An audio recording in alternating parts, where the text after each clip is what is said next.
And God said, Behold, I have given you every herb-bearing seed. To you it shall be for food. Genesis 1:29.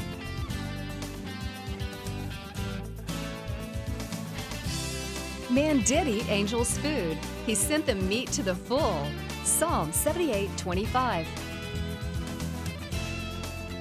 Everyday Manna with Lisa.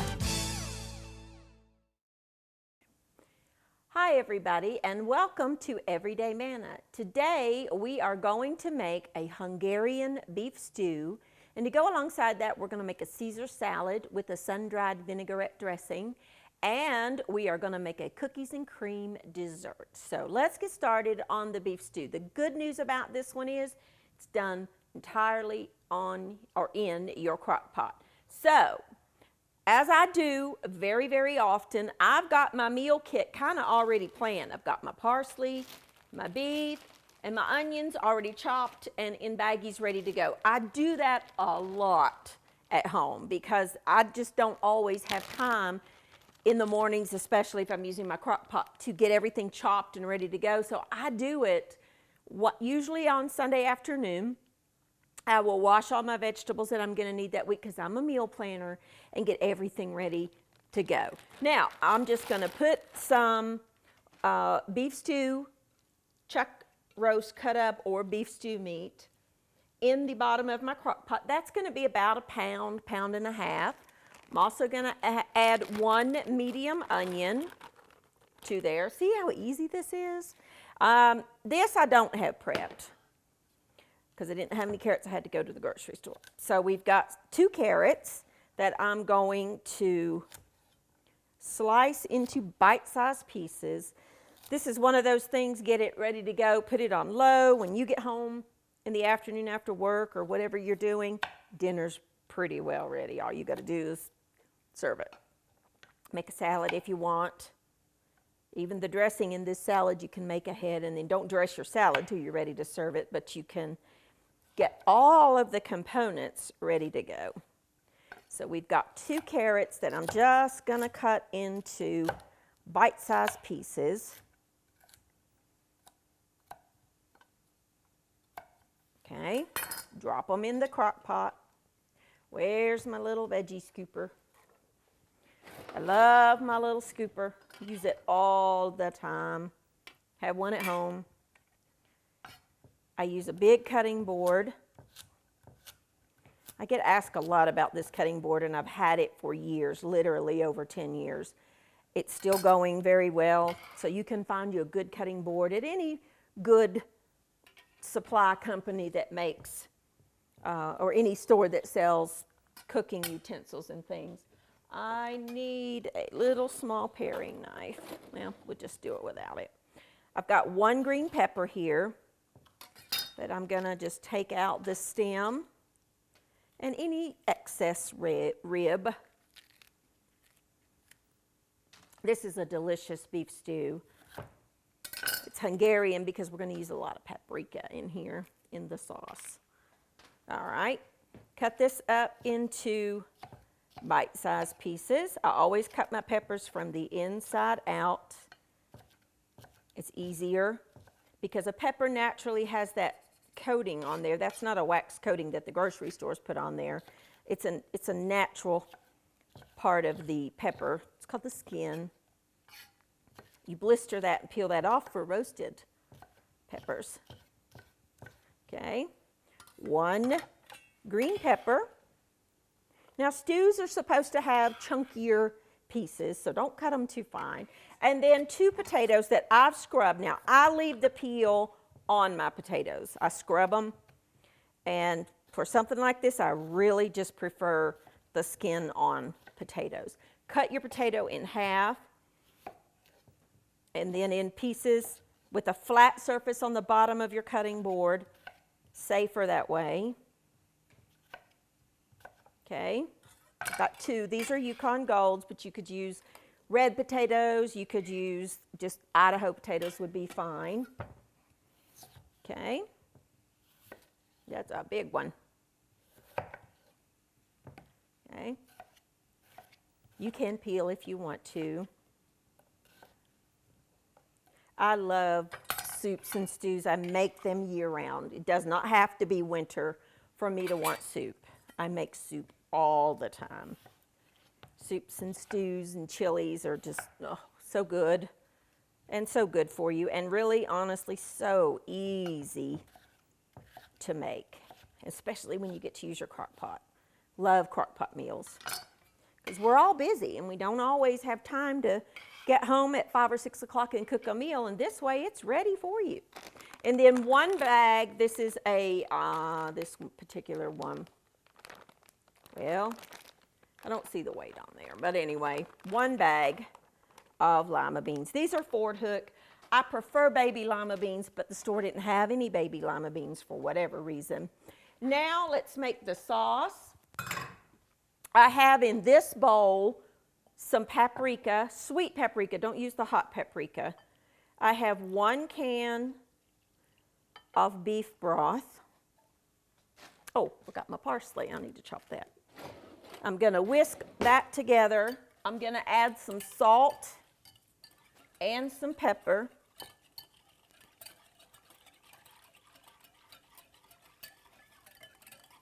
Okay. I'll pour that over the stew mixture. And then I have 1 can of tomatoes, whole tomatoes, that I'm going to chop. I'm going to take them out of the liquid. Try not to make a mess. Pour as much of the liquid off of the tomato as you can. You can put your hand in there. Be careful if you use the kind of can opener that leaves a sharp edge. And then just roughly chop these. If you want to use already diced tomatoes, you can. I just prefer to chop my own in this recipe. If you have home canned tomatoes, by all means, use those. Okay. That's a big one. I find that tomatoes that are canned really have better flavor than fresh tomatoes, unless it's tomato season, because they're processed right at the peak of ripeness. This needs to cook in your crock pot for about 8 to 10 hours on low, 4 to 5 hours on high. Okay? It's just literally dump and stir. Get all those juices that you can get up. Okay? Now, our parsley. I like flat leaf Italian parsley. A couple of tablespoons or so. Just chop it up.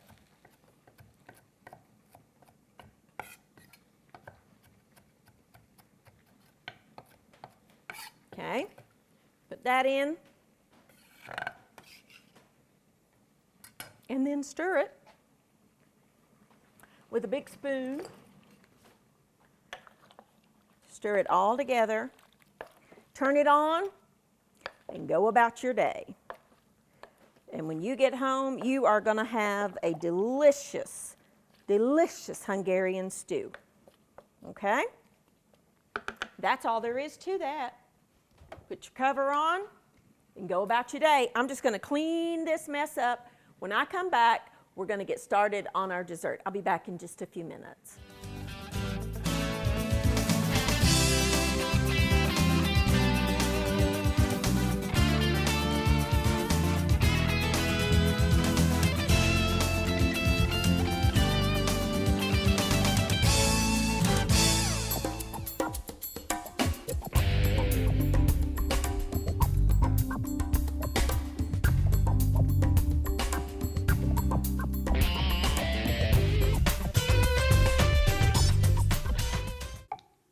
Alrighty, now our beef stew is cooking and we are going to get started on dessert. This is cookies and cream. Now I have in here 1 block of cream cheese and 1 stick of unsalted butter. I just added some vanilla, and all I'm going to do is whip those together. Start it out slow unless you just enjoy wearing it. I don't. and then turn it up. You want to totally incorporate the cream cheese and the butter. It needs to be at room temperature. Or you can do what I did and microwave it for about 45 seconds. Brings it right down to temperature for this. Okay. No need to clean the beaters. In this bowl, I have 3 cups of milk, and I'm going to add just 2 packages of vanilla pudding. This is the instant kind. This is meant to be easy. Okay, 2 packages and 3 cups of milk. Now, normally you would use 4 cups, but I want it a little thicker. So we just reduced the milk by 1 cup. And then you don't need to worry about cleaning it because we're going to actually combine these things. Stir your pudding together. It's very simple to do. This is an easy recipe.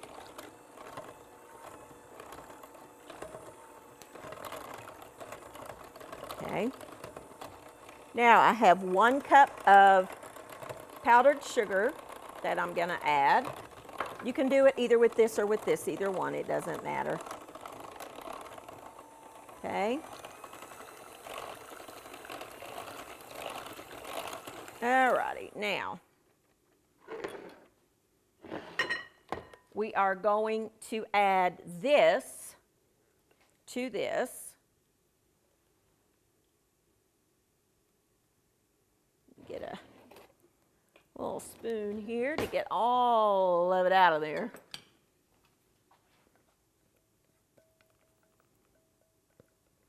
All right.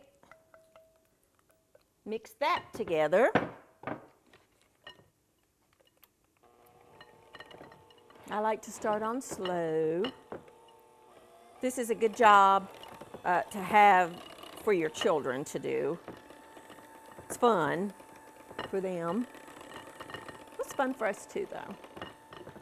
But anytime you can get, you know I talk about this all the time, anytime you can get your children in the kitchen, get them in the kitchen with you. Okay? Then we're going to fold in 1 container of frozen whipped topping that we have thawed. And I'll show you what I mean by folding in. Okay, don't need my beaters anymore. Alrighty, take your bowl and then use a spoon, or in my case this spatula. Go about halfway through. Clean up the counter when you make a mess, like I always do. And then you see how I'm just kind of going halfway through there and cutting it in basically. You want to blend that all together. The reason you don't want to use the mixer with the whipped topping is it will actually deflate it. And you don't want that. You want it whipped. You want it fluffy. All right, and it's okay if you see some streaks of your pudding in there. That just adds a visual. See right there how you can see that streak going through there? That's all right. Leave it in there. Okay, now I have 1 package of just chocolate cream-filled cookies in a baggie, and I'm going to use my meat mallet and smash them. Perfect job for your kids. This is a dessert you can totally make ahead. This would be a hit at your next, family reunion or family gathering or church dinner. You know how sometimes places or baby showers or whatever, you can make it in little individual containers if you wanted it to be a little fancier. But for any kind of a gathering or any night of the week for that matter, this is a perfect dessert to take. You want to kind of chop those sort of fine. Let's see how we're doing. This is a great job for a little one. I think that's probably good. A little messy, but that's okay. What you want to do is take almost all of this. You want to save some for the top. And you want to put that in the bottom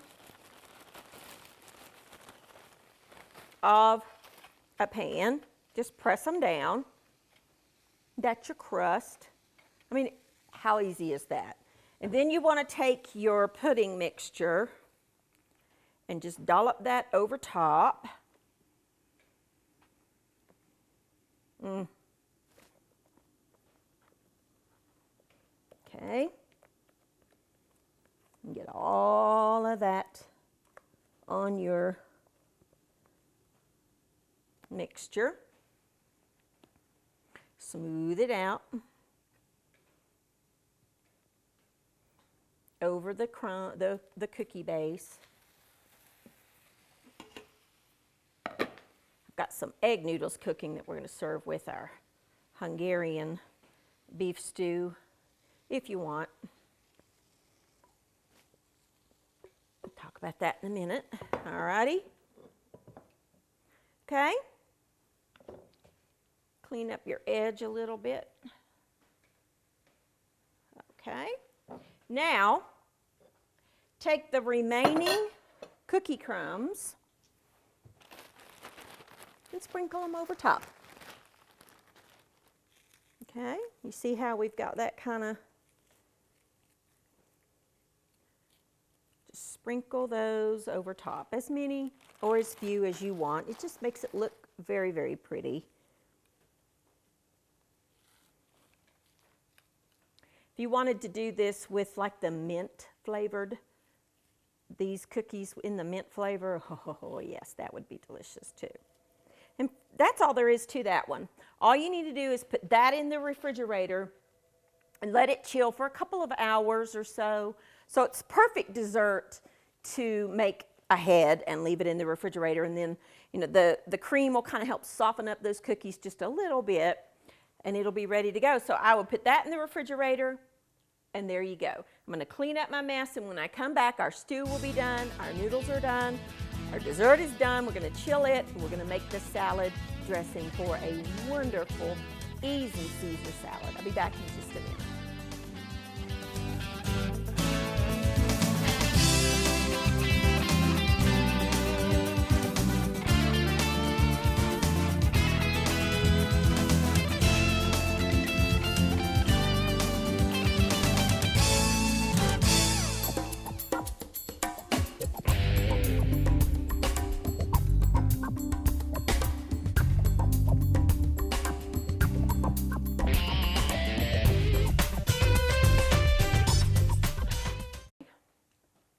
Alrighty, now our stew is done, our dessert is done. Let's make the salad.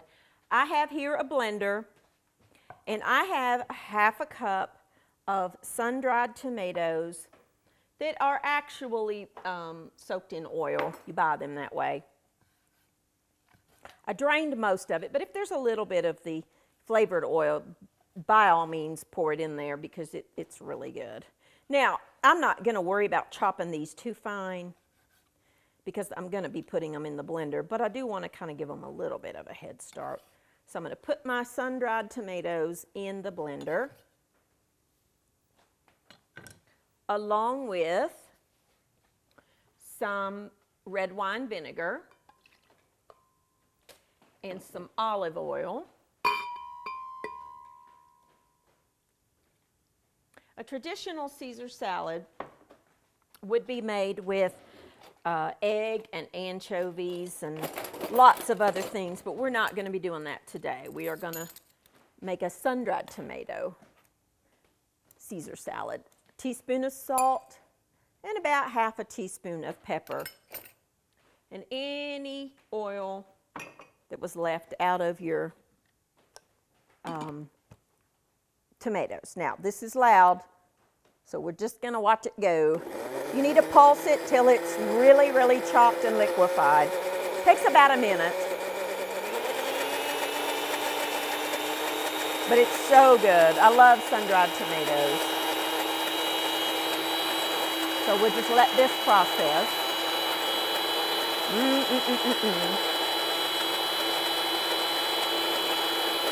Let's see how we are.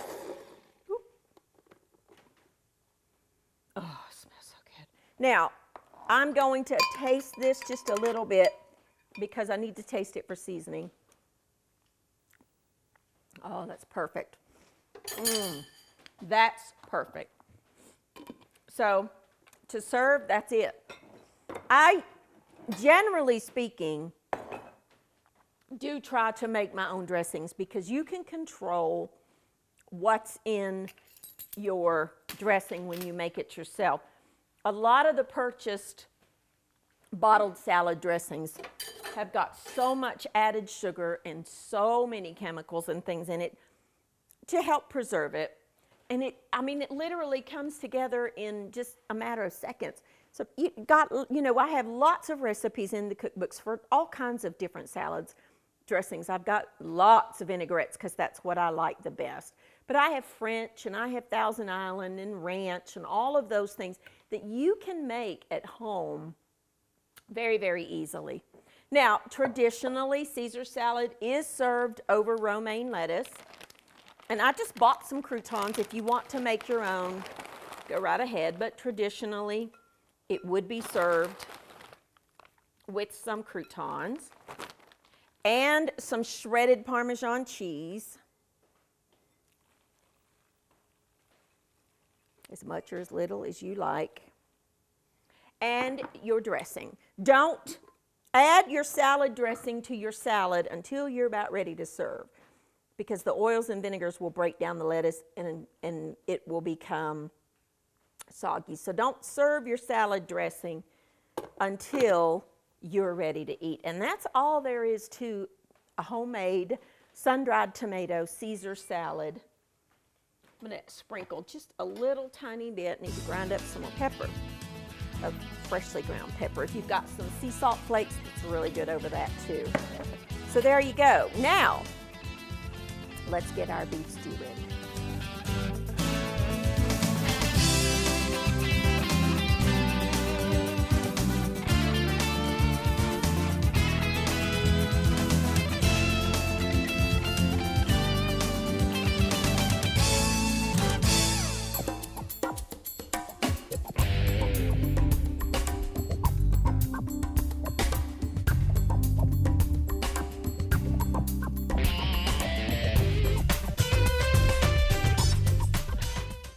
All right, now our beef stew is done. I served this just over some cooked egg noodles. That is totally optional, but Hungarian dishes do tend to have noodles in a lot of their dishes. So you can serve this over some, just some cooked egg noodles if you want.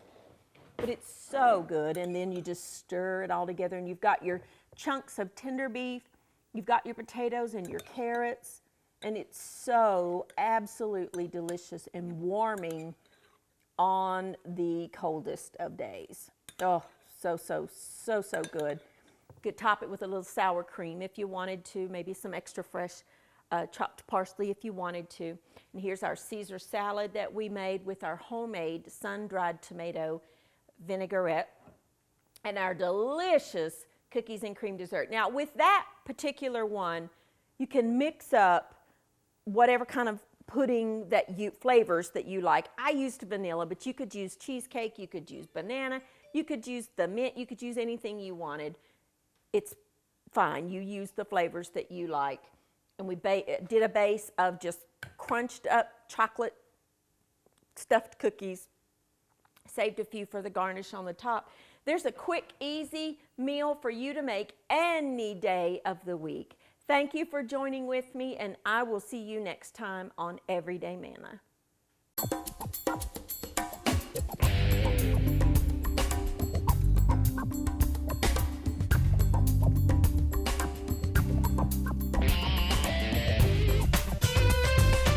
Thank you for watching Everyday Manna with Lisa. This program is made possible by viewers like you. Your support is continually needed to keep Christian programming on the air. Please send your best financial gift to Living Faith Television in care of Everyday Manna, P.O. Box 1867, Abingdon, Virginia 24212.